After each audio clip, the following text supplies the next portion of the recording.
nos trasladamos en pleno centro de Caracas, en las adyacencias de lo que es el Parque Carabobo, muy cerquita de CICPC, y estamos conversando el día de hoy en Equilibrio con Freddy Bernal, político venezolano y desde hace más de 2 décadas leal a todo lo que es la revolución bolivariana. Bienvenido, Freddy Bernal. Igualmente, Andrina. Freddy Alirio Bernal Rosales, gracias por acompañarnos. Gracias a ti. ¿Qué es lo más importante que ha aprendido durante estas 2 décadas y cómo ser leal y tener una comunicación franca con toda Venezuela, sobre todo en este periodo de recesión económica donde la revolución bolivariana ha sido tan cuestionada por distintos elementos, la corrupción, ineficiencia, quebrantamiento político? ¿Qué es lo más complicado de este tiempo? Mira, alguien me enseñó hace muchos años que en política había que aprender a oír crecer la hierba. ¿Qué es oír crecer la hierba? Es aprender a ver, a leer en el corazón de la gente y aprender a oír lo que nadie escucha. Entonces, para tú mantenerte en política durante 20 años, a pesar de las tormentas, a pesar de los ataques, a pesar de las victorias y de los sinsabores, en medio de ese mundo tormentoso que es la política, y fundamentalmente la política revolucionaria, la clave está en nunca te separes de las masas, nunca te separes del pueblo. El día que tú creas que te has elevado por encima del pueblo, ese día te moriste en política. Por eso, lamentablemente, muchos en política de pronto o tienen altos cargos políticos, administrativos, transitorios, y luego desaparecen y nadie recuerda quiénes son. ¿Por qué? Porque se creyeron superiores al pueblo que los eligió o superiores al pueblo que decían representar o expresar.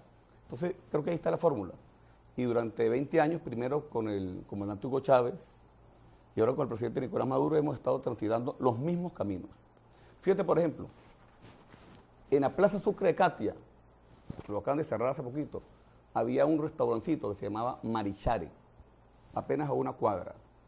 Yo ahí fui cuando estaba clandestino, después fui cuando era diputado, cuando era constituyente, cuando fui alcalde de Caracas, cuando fui secretario del Consejo de Ministros y luego iba regularmente. Entonces, uno no debe perder la esencia.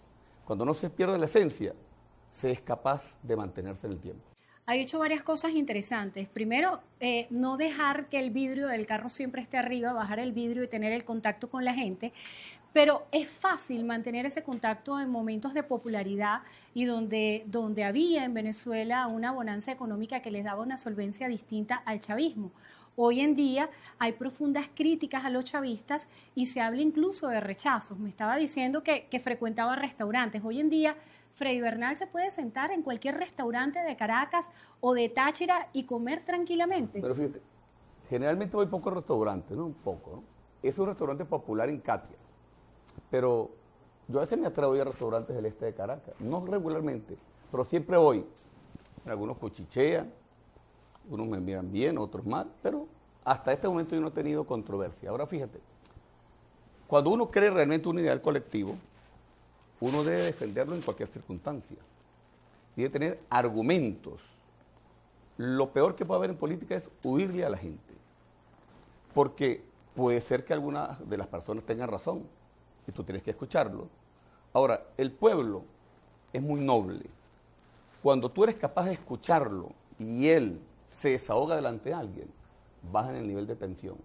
Lo peor que puede haber es huirle a la gente, porque cuando le huyes a la gente, te dije, se pierde la esencia. Entonces, en estos momentos de una profunda guerra económica que causa estragos sobre nuestro pueblo, que causa heridas sobre nuestro pueblo, que no podemos negar, no se puede tapar el sol con un dedo, que hay dificultades para adquirir algunos tipos de alimentos, algunos tipos de medicina, algunos tipos de insumos. Es en ese momento donde el liderazgo no puede encerrarse en una oficina con aire acondicionado. ¿Ha sentido, Freddy Bernal, el rechazo de la gente? A veces, sí. ¿Qué se siente en el corazón? ¿Qué se siente en lo humano? No estoy hablando con el Freddy político, no, quiero hablar con el Freddy humano. No, da tristeza porque el proyecto político revolucionario es un proyecto hermoso de reivindicación de las grandes masas populares. Yo vengo de una familia muy humilde. Cuando yo me rebelé contra el gobierno de Carlos Andrés Pérez, mi vieja madre, que ya está en el cielo, me preguntaba por qué yo me había rebelado si yo era un oficial tan exitoso. Y entonces yo le decía que había gente viviendo debajo de los puentes, que había gente sin acceso a la salud, a la educación, a la seguridad social, y que por eso yo me había rebelado. Entonces, por supuesto, cuando tenemos una guerra económica criminal, donde nos han confiscado más de 35 mil millones de dólares, donde nos prohíben comprar alimentos, insumos, medicamentos, por supuesto que hay gente que queda sin esos insumos. Y esa gente, ¿a quién hace responsable? Al gobierno. Cuando lamentablemente la gente debería ver quién es responsable. Quien evita que te lleguen los alimentos y los medicamentos, o quien estando en el gobierno, a pesar de esa crisis, hace el esfuerzo para que te lleguen. Usted hacía referencia a lo que le decía su madre, la señora Melania, que ya no está en este plano. Y ella le preguntaba por qué se revela un oficial exitoso, y habla usted de las motivaciones que tenía en cuanto a los sectores populares. ¿Cuáles de esas motivaciones están hoy? Porque usted también fue alcalde de Caracas y hubo una de las máximas de Chávez como presidente diciendo que iba a acabar con los niños de la calle. Pero muchos venezolanos vemos con preocupación que han vuelto los niños de la calle. Le estoy hablando de mi experiencia como transeúnte en los distintos lugares de Caracas y los he visto renacer. ¿Qué pasa entonces con los chavistas y qué pasa con ese sentimiento que los motivó hace 20 años? ¿Fracasó esos ideales? Mira, yo en diciembre, aquí mismo en este local, hice una cena con mi esposa y mis hijos. Y los invitados fueron muy especiales, porque invité aquí mismo como 20 personas. Algunos compatriotas indígenas y los demás eran indigentes y algunos niños de la calle. Y con ellos compartí allí. Pero fíjate, el proyecto revolucionario por supuesto que no ha fracasado. Y no ha fracasado porque si se compara la Cuarta República y el desarrollo de la revolución, hay inmensos logros en salud, en educación, en inclusión social. Lamentablemente, y hay que repetirlo y lo repetiremos hasta la saciedad, el gobierno de Estados Unidos quiere hacer de Venezuela una hacienda personal. Y comenzó, al salir el presidente Hugo Chávez, creyó o asumió que el presidente Nicolás Maduro lo podían derrotar en 3 o 4 meses. Y comenzaron con el decreto de Obama en el año 2015, en el año 2015, el 9 de marzo del 2015, el decreto Obama. Y de allá hasta aquí hemos tenido 7 órdenes ejecutivas de parte del gobierno de los Estados Unidos. Esas órdenes prohíben vender nuestro oro, hacer transacciones bancarias, comprar alimentos, comprar medicinas, insumos, un cerco criminal contra un pueblo. Por supuesto, sin duda alguna, ese cerco criminal produce eso que tú me estás diciendo, produce niveles de pobreza, lanza gente a la calle, niños abandonados. ¿Dónde está el reto nuestro? El gran reto de esta revolución, que a pesar de ese embate criminal del gobierno de Estados Unidos, apoyado por la oposición venezolana contra el pueblo, nosotros tenemos que enfrentarlo, derrotarlo y salir adelante. Los garimpeiros del Guaire, ¿los ha visto? Sí, los he visto, claro. ¿Qué siente usted cuando los ve? No debería existir en un país hermoso como en nuestro país hermoso, nuestra Venezuela, personas en el Guaire, no debería existir. Ese es el reto de toda revolución, fíjate, Andrina. Los procesos revolucionarios son muy complejos y hacer una revolución no es fácil, mucho menos cuando esa revolución, por sus ideales nacionalistas y patrióticos, enfrenta a un imperio tan poderoso como los Estados Unidos. Ahí está el reto, por eso yo lo he venido diciendo en los últimos tiempos. Una de las principales tareas de la revolución es producir, producir, producir y producir. En la medida que nosotros seamos dependientes de las importaciones en cuanto a alimentos e insumos, estaremos siempre sometidos por el imperio. Y en la medida que logremos romper eso, seremos libres. Ese es el gran debate de este tiempo histórico. Acerca de producir, quiero que hablemos. Usted es responsable de los comités locales de abastecimiento y esta es una de las políticas banderas del Ejecutivo Nacional, pero que también se señala como una de las políticas más fuertes de paternalismo y que a través del esquema de dar alimento a los sectores populares existe una forma de coacción política. ¿Piensa usted que otorgar una caja CLAP está circunscrito a tratar de comprar la conciencia y la lealtad de quien la recibe? Son dos cosas. ¿Cómo no ser paternal? Una revolución tiene que ser paternal. ¿Por qué? El pueblo son nuestros hijos.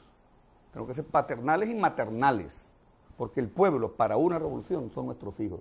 A los que tenemos que darle alimentación, salud, educación, cultura, oportunidades. Y eso lo estamos haciendo ahorita a 6 millones de familias. A 6 millones. Eso redondea más o menos 20 millones de seres humanos. Que si no fuese por este mecanismo de llegar la caja, un grupo de alimentos a cada hogar, seguramente lo que tú estás viendo en la calle estaría multiplicado por 10. Ahora, se nos ha señalado a nosotros, se nos ha señalado en forma indebida, que nosotros con eso compramos la conciencia de la gente. Pues fíjate, Andrina, nota que la caja le llega al que vota por Nicolás, al que vota contra Nicolás y al que no vota. Porque yo lo he dicho y lo repito aquí públicamente. Nosotros podemos tener profundas diferencias políticas con oposición, que las tenemos. Pero los derechos sociales no pueden tener etiqueta política. ¿Qué no debe tener etiqueta política? El alimento, la salud, la educación, eso se lo merece todo venezolano, porque además eso lo incluimos nosotros en la Constitución de 1999. De eso vamos a seguir hablando. Vamos a hacer una breve pausa. Continuamos en Equilibrio, conversando con Freddy Bernal.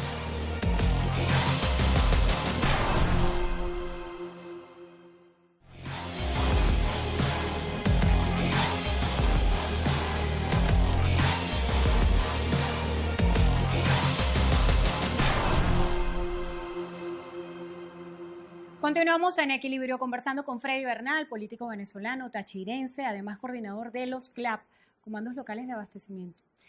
Acerca de los CLAP hay muchísima controversia.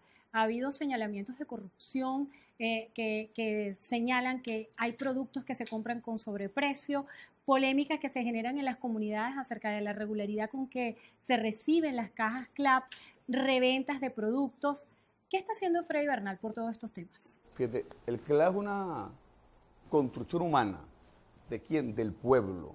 El CLA no lo inventó el gobierno, lo inventó una alcaldesa en un pequeño municipio del estado de Yaracuy, ante las profundas colas que hubo hace como 4 años y la falta de aceite, harina, etcétera, se pusieron de acuerdo las comunidades y buscaron un mecanismo de distribución directo.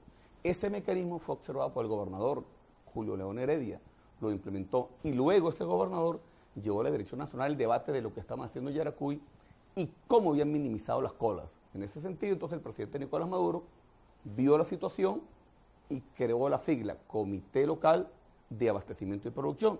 Y comenzamos con una tarea que al principio se veía muy compleja, que era organizar a las personas para la distribución.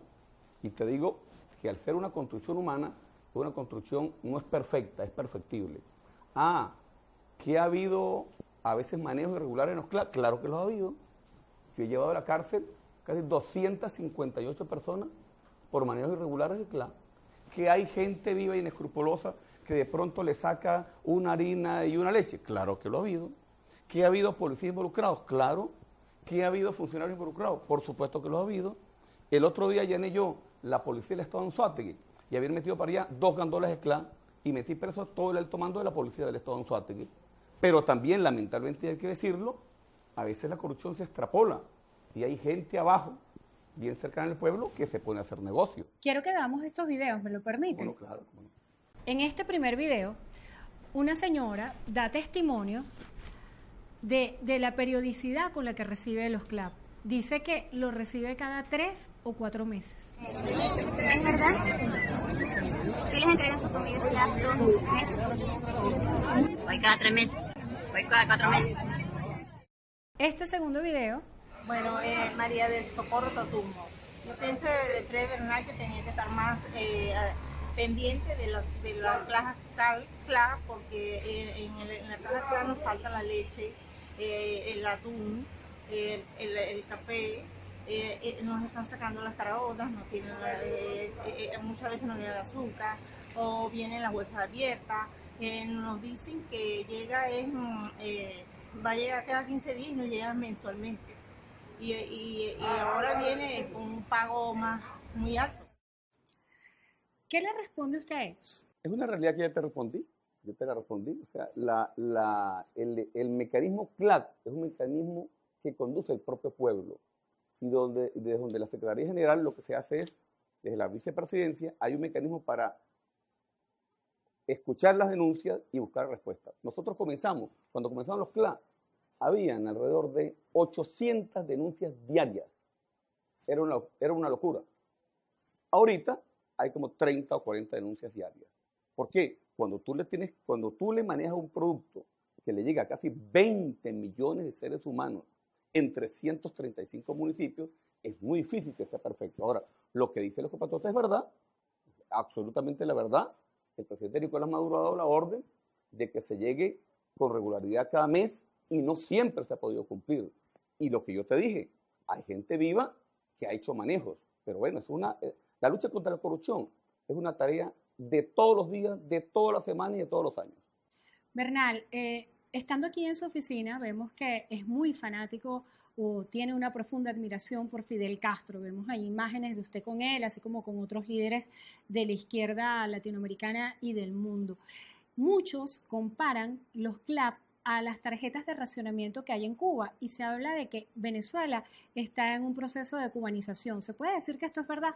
Mira, cada gobierno tiene el régimen propio de su país y se respeta, ¿no? Yo no voy aquí a evaluar los procedimientos en Cuba.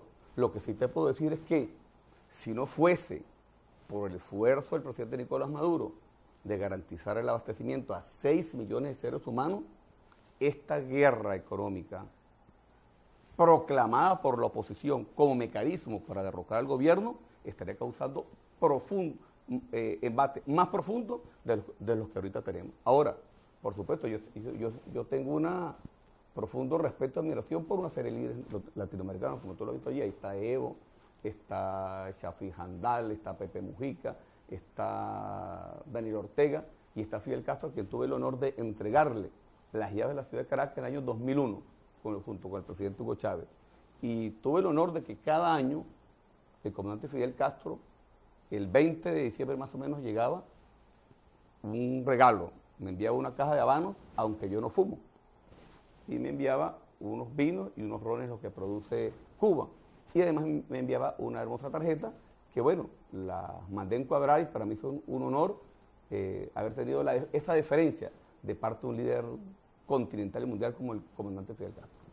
Bernal, siempre está estigmatizado usted como un policía y se le vincula muchísimo a las organizaciones que antes eran los círculos bolivarianos, hoy en día colectivos, que de alguna manera han sido estigmatizados por actores de la oposición venezolana, quienes aseguran que estos son grupos de choque que tratan de amedrentar a través del uso de armas a la población venezolana. ¿Qué responde usted cuando se le señala como terrorista?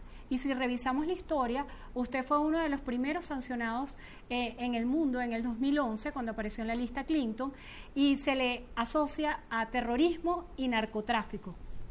Para mí ser policía no es un estigma, es un honor. Yo fui a la Academia de Policía y me gradué como alférez mayor de mi promoción, número 1 de mi promoción. Y actualmente soy comisario general de policía, con 32 años de servicio. Así que para mí eso no es ningún estigma. Ahora, ¿qué me ha tocado a mí en la revolución? Me ha tocado siempre huir hacia adelante. ¿Qué significa huir hacia adelante? Se presentan las circunstancias, las enfrento y tomo decisiones. ¿Qué ha querido la oposición? Que yo me incline ante las acciones terroristas que ellos han montado durante años. ¿Qué han querido ellos? Que yo me escondiera en el golpe de Estado del 2002. ¿Qué han querido ellos? Que yo me escondiera en la frontera ahorita cuando enviaron para allá a todos los guarimberos de Venezuela. No, sencillamente yo asumo mi responsabilidad histórica. Que el imperio me diga terrorista no me quita el sueño. Que me diga narcotraficante, los Estados Unidos han calificado como le da la gana a quien quiera en el mundo. Ellos sí se creen el policía del mundo, pero el policía por el uso de la fuerza. Yo soy un policía revolucionario, honesto y, como decimos en Coro, yo no tengo rabo de paja. Y cuando uno tiene rabo de paja se puede enfrentar a cualquier medio, en cualquier instancia, con la conciencia tranquila. El 23 de febrero de 2019 usted encabezó el despliegue para impedir el ingreso de la ayuda humanitaria a Venezuela. Quiero que nos cuente su versión acerca de qué pasó en la frontera, porque hubo muchas interpretaciones acerca de lo que allí ocurrió. Bueno, fíjate, ahí tenemos una larga frontera por Cúcuta, por Santander, de 193 kilómetros. Hay 4 puentes. El puente el puente de Tienditas, que nunca ha sido abierto por diversas razones, el puente Simón Bolívar en San Antonio, el puente Francisco Paula Santander y el puente de la Fría. ¿Qué pasó allí? Para resumirte el cuento.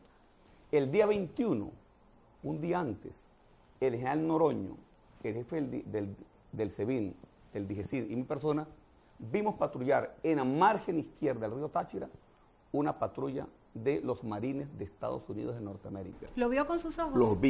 Los vimos 3 personas. Una patrulla en la margen izquierda del río Táchira. No me lo contaron. Al mismo tiempo, un dron estaba sobre nuestras cabezas y yo le dije, así, pues ¿qué más le va a hacer a uno? Y un helicóptero patrullaba la zona. Eso está ahí reflejado, está en la fotografía. Eso era el preludio de lo que podría ocurrir el próximo día. Eso fue el 21. El 22 fue el famoso concierto, que no tuvo la proyección para la inmensa inversión de 70 millones de dólares que invirtieron en ese concierto. Del lado acá, nosotros montamos un humilde concierto que no tuvo la proyección de medios que tuvo el otro concierto. Y sin embargo, del lado acá fueron miles de personas, de lado y lado. No tanto a oír un concierto. Quienes fueron de Caracas, de Mérida, de Barinas, sabían que se estaba jugando la soberanía nacional, sabían que se estaba jugando la paz de la República, sabían que ese día iba a intentar derrocar al presidente de la República y fueron para allá a defender la patria. ¿Quién ganó esa batalla? ¿Piensa que ya el gobierno puede decir que la batalla la ganó? No me lo respondo ahorita. Claro. Vamos a hacer una pausa y ya venimos. Continuamos en Equilibrio con Freddy Bernal.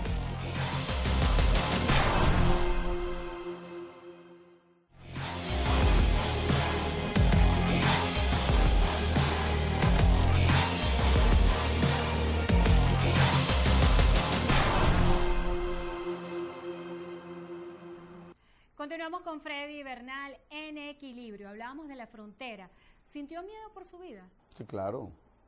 Claro, se siente miedo cuando una cosa es hablar del diablo y otra cosa es verlo. Cuando tú ves las tropas de los Estados Unidos, las tropas del ejército más poderoso de la tierra del otro lado, evidentemente, si era una acción psicológica, lograron la acción, porque evidentemente se siente temor. ¿Qué hizo usted? ¿A quién llamó? No, bueno, yo informé al presidente, informé al alto mando militar. Ahora, el otro día, como tú me decías, ¿quién había ganado la batalla?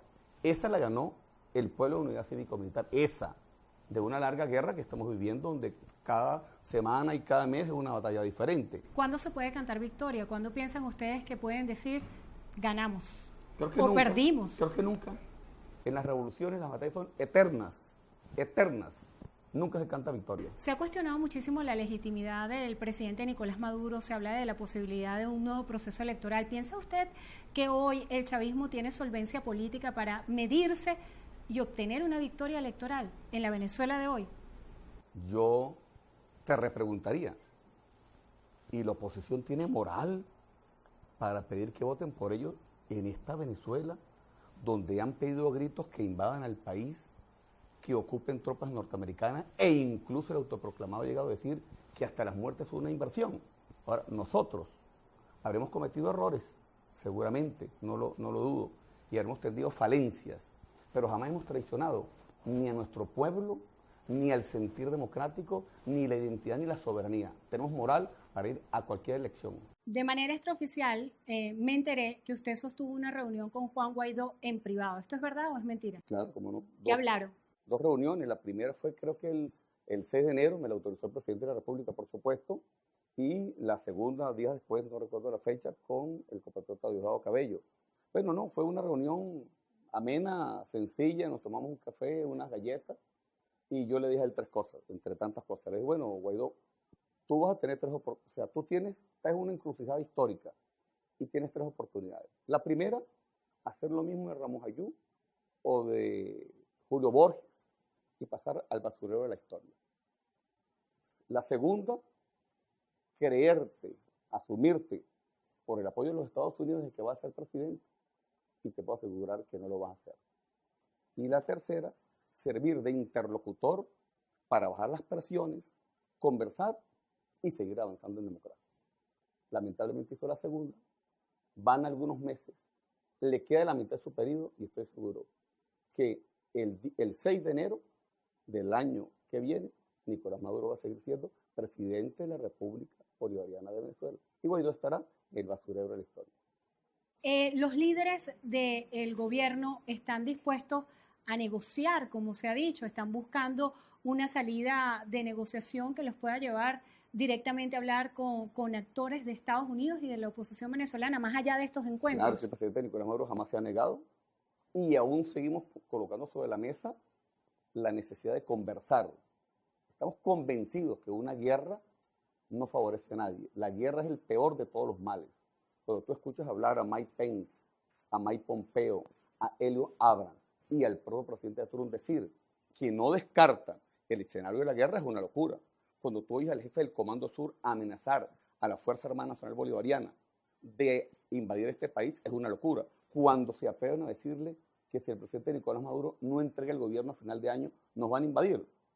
Bueno, ¿quiere ir a una guerra? Nosotros no queremos ir a una guerra. No estamos desafiando un imperio como los Estados Unidos. Pero si tenemos que defender la patria y los libertadores, 200 años de independencia, lo haremos, aún que se nos vaya la vida en eso. Acerca de ese temor por la vida, acerca del apego a la familia, el 28 de julio de 2016, su hijo Mauricio sufrió un atentado donde recibieron impactos de bala. ¿Qué sintió en ese momento y qué valor tiene para usted la familia? ¿Cómo la resguarda cuando me dicen que usted es el propio jefe de seguridad de usted y de su familia? Fíjate, sí, fue un hecho muy duro, ¿no? Muy duro, muy duro. Cuando yo salí de mi casa, había salido apenas, y a los 10 minutos me dice que le habían dado unos tiros a mi hijo, uno se queda como paralizado.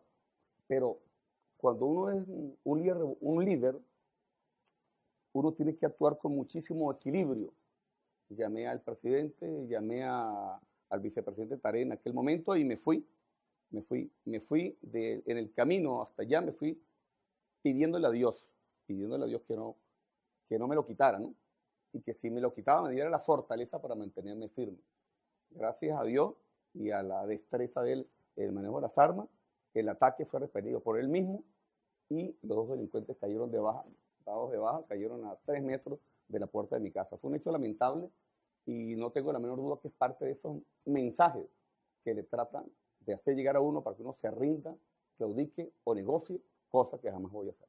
Parte de esos mensajes también nos pudiera llevar a recordar que muchos de sus escoltas han caído abatidos, producto 5. ¿Qué lectura tiene eso para usted? Porque ha habido como muchas leyendas y mitos urbanos acerca de qué ha pasado con los escoltas de Freddy Bernal, por qué mueren de una manera violenta.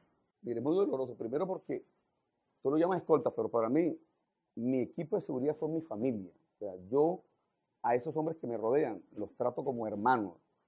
Comen en mi misma mesa, vemos en el mismo lugar televisión, conversamos las cosas buenas y las cosas malas. Se hace un lazo de amistad, de compañerismo y de hermandad profundo. Y cuando uno de esos hombres se va, pues por supuesto es un dolor profundo. El último que asesinaron, Michael Vázquez, yo llegué como a 5 minutos que lo vieron asesinado. Y le cerré sus ojos.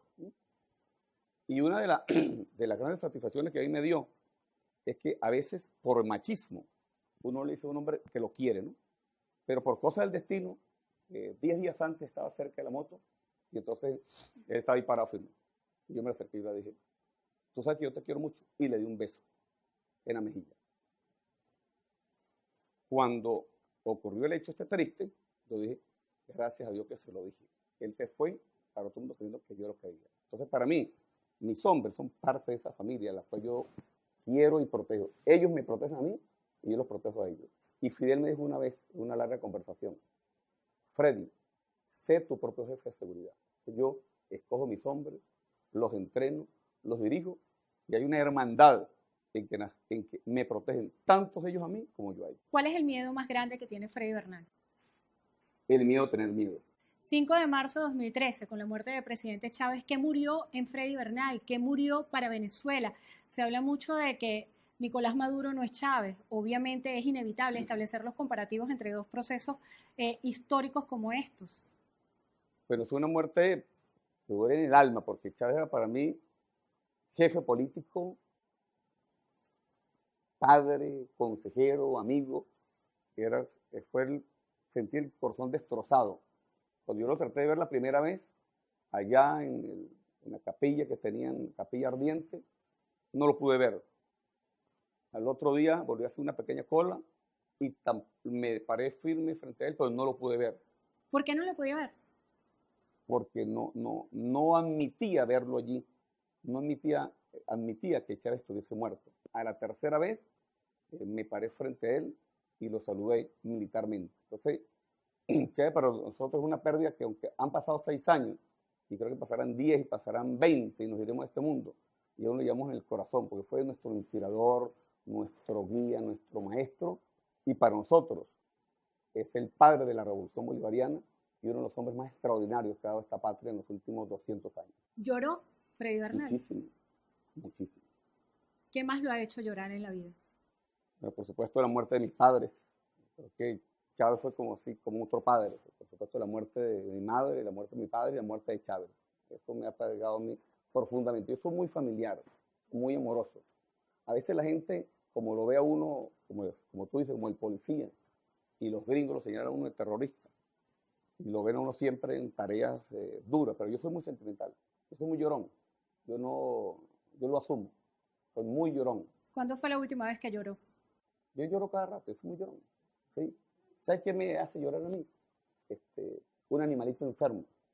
Tiene una pasión desenfrenada por los animales. Me dicen que tiene guacamayas, que tiene chivos en su casa. Mira lo último que hice. Mira lo último que hace me hizo llorar.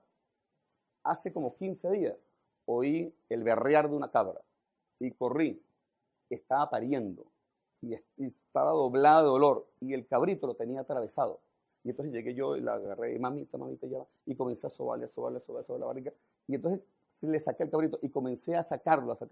Cuando se lo saqué, el cabrito, ella descansó y me dio ganas de llorar. Y ella comenzó a lamerme y a lamerme. Eso soy yo. Yo amo a los animales, los amo. Yo amo a mi mono Ramsés, amo a Cleopatra, amo a... ¿Quién es Cleopatra? Cleopatra. Vaya diciéndome los nombres y qué son cada uno para poder entender el cuento. Yo estoy rodeado de puros emperadores. Ramsés es un monito que yo amo mucho, tanto como él me ama a mí. Cleopatra es una cacatúa. Atena es una chigüira que es para mí como un perrito. Heidi es una cabra, que ya fue madre. ¿Y dónde tiene todos esos animales? ¿Cómo hace su esposa, sus hijos? Te voy a invitar en el paraíso al lado de la autopista Francisco Miranda. Y cada uno tiene su espacio. Yo amo mucho los animales, porque ¿sabes qué, Andrina? Para mí, los animales tienen una inmensa capacidad de amar y aman sin esperar nada a cambio. No están calculando nada. Te aman porque les sale a su corazón y lo expresan. Casi como San Francisco de Asís. ¿Qué le gusta leer? De todo. ¿Cuál fue el último libro que se leyó? Mira, tú sabes que yo saqué el año pasado una maestría en filosofía de la guerra. Y entonces el libro principal era Deleuze y Guattari. Un libro complicadísimo, pero muy complicado. 1000 mesetas. En las primeras de cambio no lo entendía. Comencé a entenderlo como la 4ª vez. Y de ese libro salió la tesis. Es un filósofo contemporáneo muy profundo. Entonces, el último libro que leí fue 1000 mesetas de Deleuze y Guattari. ¿Películas? ¿Le gusta ver películas? Sí, me encanta. ¿Cuál fue la última que vio? Yo veo películas cada rato. El guardaespaldas, la vi hace como 48 horas. Me gustan las películas de acción y me encantan las películas de terror. Me dicen que usted no sabe bailar nada. Nada. ¿Qué música le gusta oír? Nací con 2 pies izquierdos. ¿Qué música le gusta oír? Música romántica. ¿Quién es su cantante favorito? Marco Antonio Solís. Sus autores favoritos, vemos que la oficina está llena de elementos de El Quijote de la Mancha y hay una frase que voy a citar de Miguel de Cervantes. Confía en el tiempo que suele dar dulces salidas a muchas amargas dificultades. ¿Cómo se identifica con esa frase? Mira, te voy a responder con esto. tú verás en la oficina que allá tengo a Jesús de Nazaret, al Quijote de la Mancha, a Bolívar y a Chávez. Yo estoy rodeado de 4 majaderos. Bolívar decía que habían 3 grandes majaderos en la historia. Jesucristo, el Quijote y yo, o sea, Bolívar. Yo estoy rodeado de 4. ¿Qué hago yo? Cuando a mí me da algún miedo, me llegan temores, como cualquier ser humano, veo a Jesús, veo al Quijote, veo a Bolívar y veo a Chávez y digo, si ellos pudieron, resistieron y vencieron, ¿por qué yo no? Son mi ejemplo. Entonces, para mí, Cervantes, en su hermoso libro, El Quijote de la Mancha, nos dice a nosotros que no podemos rendirnos en la vida y que no hay obstáculos que no podamos vencer. Bernal, nos dicen que una de sus pasiones o que una de sus ambiciones siempre ha sido ser ministro de Interior y Justicia. ¿Esto es verdad? No, la gente me asocia con el Ministerio del Interior porque soy policía. Es más, te voy a decir una cosa. Muchos de mis compañeros, ministros del Interior, siempre creo que yo les quiero quitar el puesto. Entonces terminan bravos conmigo y sin hablarme. Yo digo, no, yo no quiero quitarte el puesto del Ministerio del Interior. Yo soy feliz con lo que hago. Y fíjate una cosa, yo no aspiro a ser ministro de ninguna cartera. Yo estoy feliz con lo que estoy haciendo en la frontera. Yo no quería ir a la frontera. Ahora le llamo mi hermoso SPAC. Cuando tengo aquí problemas en Caracas, me voy a mi SPAC, que es la frontera con el estado Táchira. ¿Cómo se la lleva con la gobernadora Lady Gómez? ¿Cómo es esa relación? Porque usted es protector de Táchira, ella es la gobernadora de la entidad. ¿Se hablan, no se hablan? Pero fíjate, en principio nos la llevamos muy bien y todo el apoyo para la gobernación. Pero luego ella se puso en unas posiciones muy radicales a también pedir, bueno, que está esperando que entrara la ayuda humanitaria por la frontera, que el autoproclamado, etcétera. Entonces, estamos distanciados. Pero estamos abiertos para volver a retomar esa relación que debe existir entre el gobierno central y el gobierno regional. Un mensaje final para la audiencia. Para la audiencia, a pesar de las dificultades, a pesar de las tormentas, a pesar de las amenazas, lo más hermoso de este pueblo somos nosotros mismos. No tenemos por qué matarnos. Podemos tener diferencias ideológicas, pero siempre habrá oportunidad para sentarnos, para conversar, para trabajar juntos y para sacar a Venezuela adelante. Freddy Alirio Bernal Rosales, gracias por concedernos esta entrevista en Equilibrio. Muchísimas gracias a ustedes también.